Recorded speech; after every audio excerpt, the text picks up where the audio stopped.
Bakersfield, 23 ABC News at 6 starts now. Good evening. The battle to stamp out illegal pot shops continues tonight in Kern County. Law enforcement agencies say shops are popping up faster than they can shut them down. 23 ABC's Tori Cooper spoke to a shop owner who was raided 6 days ago but is back open tonight. She joins us in studio with details on why this shop owner says it's so easy to set their shop back up even after a raid. Tori? Yes, I headed back to East Bakersfield to the Budville medicinal marijuana shop that was raided just 6 days ago. And today the owner, Steve Deuce, tells us the recent raids are only a minor setback for him and his clients. And even though it may not look like it, he's back open for business. In the last 7 days, 7 illegal marijuana dispensaries were shut down by either the Bureau of Cannabis Control or KCSO. I stopped by each illegal dispensary that has been recently raided in Bakersfield and Kern County to see if they were actually still closed. Some let me walk right in, like the Knott's Collective, where one employee told me they were open when I simply asked. Further down the street, at the Backyard Organics marijuana shop, I also simply asked if they were open. And one man told me they were doing business out of their car next to the shop because of the recent raid. And after I left, and they saw me get back in my news car, the same man even started running.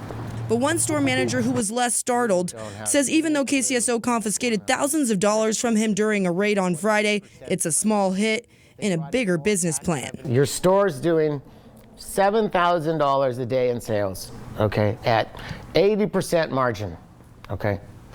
So now, the police come in and they take $10,000 worth of stuff. All right, by tomorrow afternoon, we're even, okay? Meanwhile, they don't come back for how long? So here we are 3 years later, I'm up $1.8 million. I mean, come on, just do the math. The risk to reward the risk is minuscule to the reward. Budville medicinal shop owner Steve Deuce has been distributing cannabis for 4 years in Kern County, and he says the demand is just too high for anything to change. Just don't worry about it. Hey, we're closed! KCSO says there's 25 illegal stores that they know of, but Steve says he knows there's more. That's a very conservative estimate. How do you know that? This is my business. Why would I not know it? How many would you think there are? 40. Steve says his old medicinal storefront called Budville moved to the black market in May after the county ordinances banning the sale and purchase of medicinal and recreational marijuana took effect. We did close. We're not open. We weren't open for people just to walk in here. Everything that, anything that I did was through a delivery service. His old Budville store, raided last week, he says was merely a storage unit for his product. No fear. What are they going to do? Come in and take your stuff? Okay, I got more at home. Take my money? Woo, that won't happen again because I won't keep anything here. Every 20 minutes, someone will come by and pick it up. KCSO says when they confiscate products and money, it goes through a judicial process. And if the state decides the money is obtained illegally, KCSO can then use the drug money to fund their training equipment and for community crime prevention. But Steve says he wouldn't mind paying to support KCSO equipment and community prevention efforts the legal way. Why don't you just tax me and make the business legit, and I'll buy you all new stuff.